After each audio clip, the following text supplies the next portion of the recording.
I'm okay, I'm fine. Kincana, kincana, teng neng neng neng neng. Ku menahan rasa sakit, rasa sakit. Few moments later.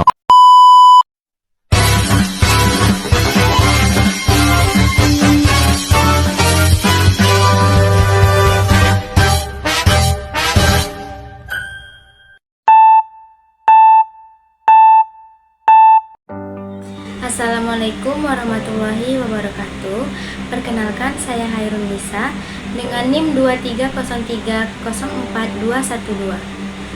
Baik teman-teman, sebelum saya menjelaskan beberapa materi, saya akan menjelaskan tentang profil prodi manajemen di Universitas Muhammadiyah Riau dan mengapa saya mengambil jurusan manajemen di Universitas Muhammadiyah Riau ini. Visi dan misi program studi manajemen di UMRI adalah menjadikan program studi manajemen yang unggul dalam bidang manajemen bisnis dan wirausaha yang berdaya saing internasional berlandaskan nilai-nilai al-Islam kemuhammadiyaan yang bermarwah dan bermartabat pada tahun 2030. Misi program studi manajemen di UMRI meliputi meningkatkan pemahaman dan pengalaman nilai-nilai al-Islam dan kemuhammadiyaan, dan juga mendidik dan menghasilkan sumber daya manusia yang memiliki kemampuan berwirausaha, menyelenggarakan pendidikan manajemen yang unggul, mengembangkan penelitian dan publikasi karya ilmiah, serta menyelenggarakan pengabdian kepada masyarakat secara kolaboratif. Nah, kurikulum program studi manajemen di UMRI dirancang sesuai kebutuhan dunia kerja, memiliki soft skill dan perilaku etis yang tinggi. Pembelajaran di prodi manajemen menggabungkan antara teori, praktek, dengan sistem student centered learning atau SCL sehingga lebih fokus dan banyak pengalaman.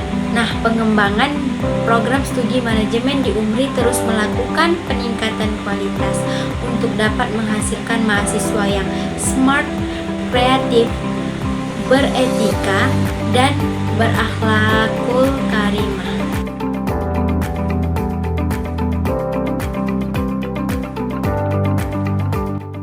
Program studi manajemen di UMRI juga turut serta dalam memberikan kontribusi dan solusi untuk perkembangan keilmuan manajemen di Indonesia, menghasilkan input berkualitas bagi dunia kerja, dan menghasilkan entrepreneur muda yang memiliki kreativitas dan inovasi serta bersaing.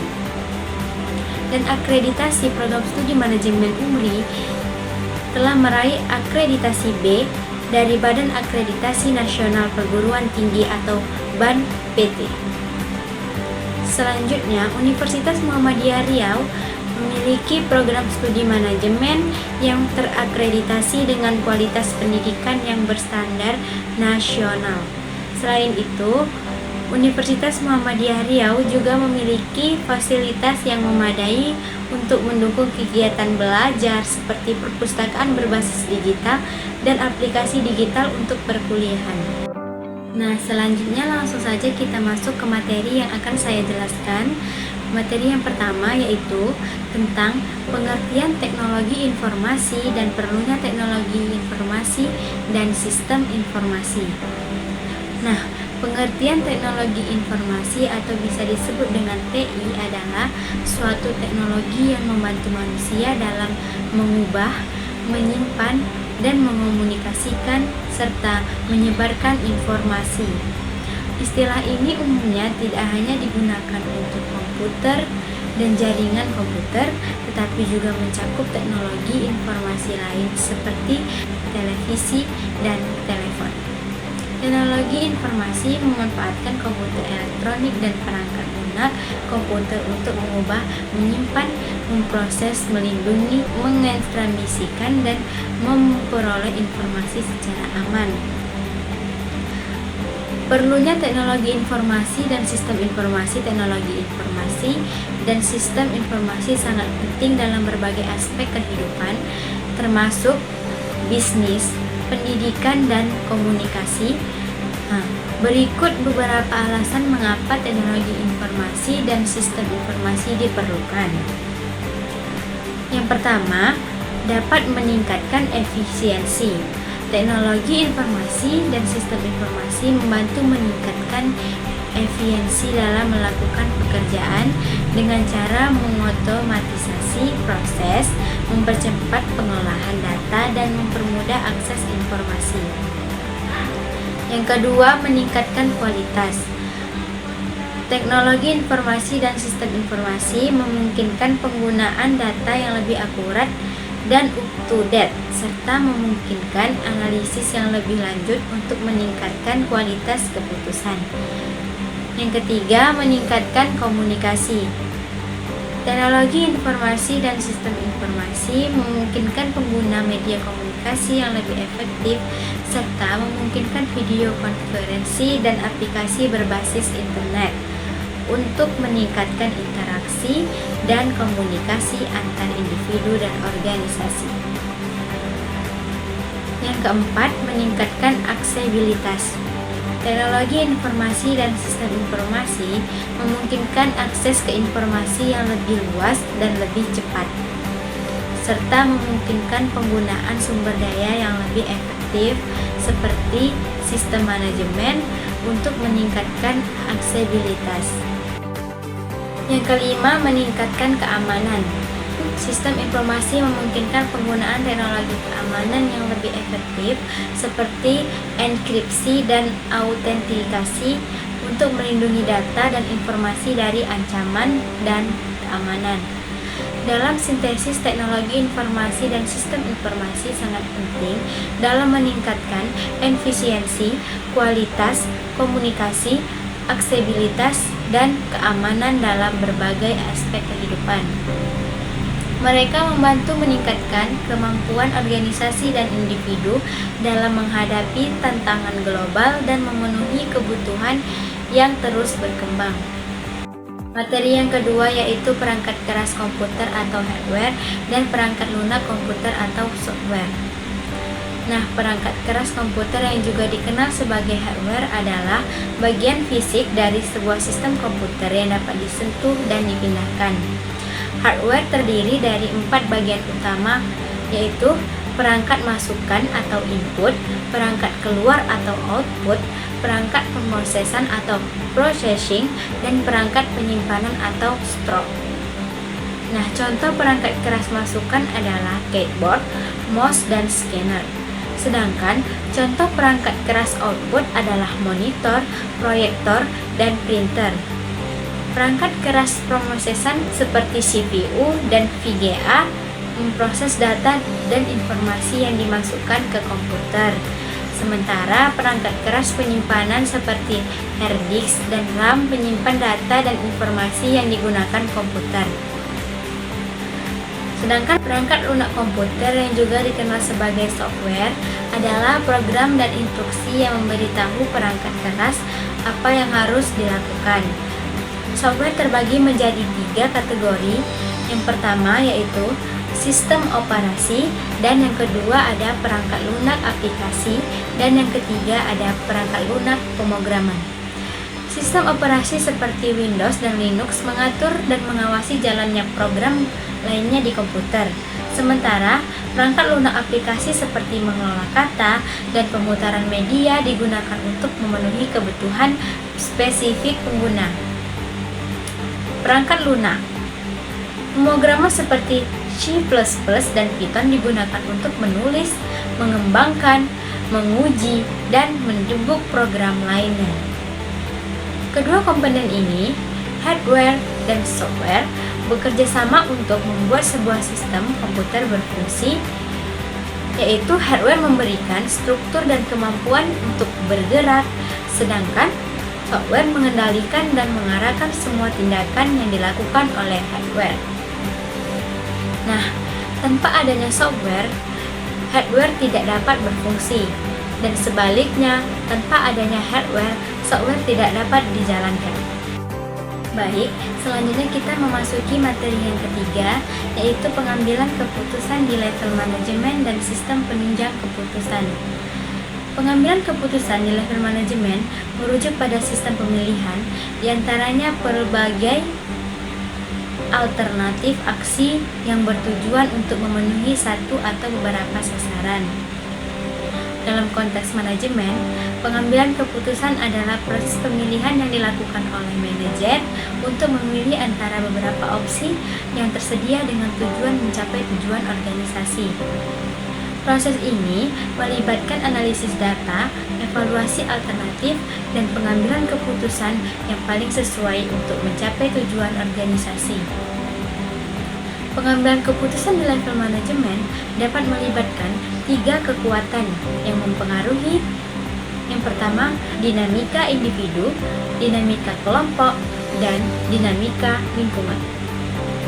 Sistem pendukung keputusan atau SPK adalah sistem informasi berbasis komputer yang dirancang untuk membantu manajer dalam pengembalian keputusan.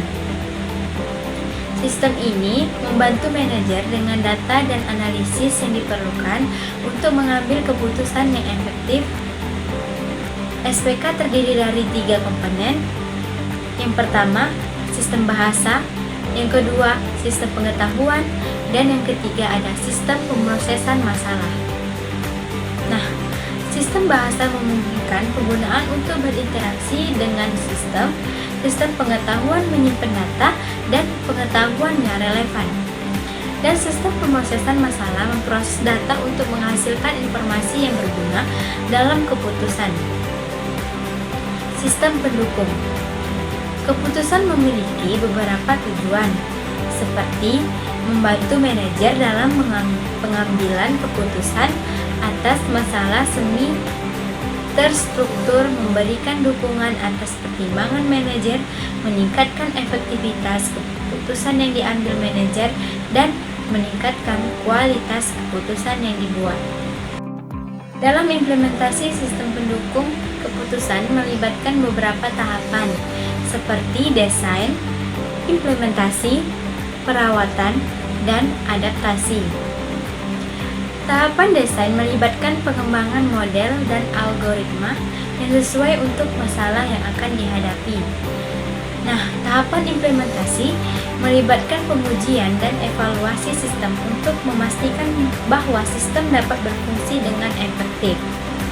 Tahapan perawat melibatkan pengembangan dokumentasi dan pelatihan untuk memastikan bahwa pengguna dapat menggunakan sistem dengan efektif. Tahapan adaptasi melibatkan perubahan dan pengembangan sistem untuk memastikan bahwa sistem dapat berfungsi dengan efektif dan situasi yang berbeda. Dan dalam sintesis, pengambilan keputusan di level manajemen adalah proses pemilihan yang dilakukan oleh manajer untuk memilih antara beberapa opsi yang tersedia dengan tujuan mencapai tujuan organisasi. Sistem pendukung keputusan adalah sistem informasi berbasis komputer yang dirancang untuk membantu manajer dalam pengambilan keputusan dengan memberikan data dan analisis yang diperlukan. Baik, selanjutnya kita memasuki materi yang terakhir, yaitu pengertian data, informasi, dan pengetahuan. Pengertian data, informasi, dan pengetahuan adalah konsep penting dalam ilmu pengetahuan dan teknologi informasi. Berikut adalah definisi dan perbedaan antara ketiga konsep tersebut. Yang pertama, pengertian data. Pengertian data adalah sekumpulan keterangan ataupun fakta yang dibuat dengan kata-kata, kalimat, simbol, dan lainnya. Data dapat berupa informasi mengenai suatu hal yang sudah sering terjadi dan berupa serangkaian angka, fakta, gambar, tabel, dan lain-lain. Data di sini didapatkan melalui sebuah proses pencarian dan juga pengamatan yang tepat berdasarkan sumber-sumber. Yang kedua yaitu pengertian informasi. Informasi adalah penggabungan atau pengolahan data untuk menghasilkan atau memberikan pengetahuan dan pengertian. Informasi adalah elemen yang dihasilkan dari suatu bentuk pengolahan data. Informasi dapat berupa data yang telah diolah menjadi suatu bentuk yang penting bagi si penerima dan mempunyai nilai yang nyata. Yang ketiga yaitu pengertian pengetahuan. Pengetahuan adalah hasil dari pengelolaan informasi yang dihasilkan dari penggabungan atau pengolahan data. Pengetahuan adalah suatu kenyataan, data, item yang menambahkan pengetahuan bagi penggunanya. Pengetahuan dapat berupa hasil dari analisis, evaluasi, dan sintesis informasi yang diperoleh dari berbagai sumber. Dalam sintesis, data adalah bahan dasar yang digunakan untuk menghasilkan informasi, dan informasi adalah bahan dasar untuk digunakan menghasilkan pengetahuan. Data dan informasi adalah tahapan awal dalam proses pengembangan pengetahuan, sedangkan pengetahuan adalah hasil dari proses tersebut. Dari materi-materi yang saya sampaikan, dapat saya simpulkan bahwa betapa pentingnya manajemen teknologi informasi di kehidupan kita. Dan saya juga dapat membedakan apa itu teknologi informasi, sistem informasi, keputusan di level manajemen, dan pengertian data, informasi, dan pengetahuan. Baiklah, hanya itu yang dapat saya sampaikan dan saya simpulkan. Semoga dapat bermanfaat bagi kita semua. Saya sudahi video saya. Assalamualaikum warahmatullahi wabarakatuh.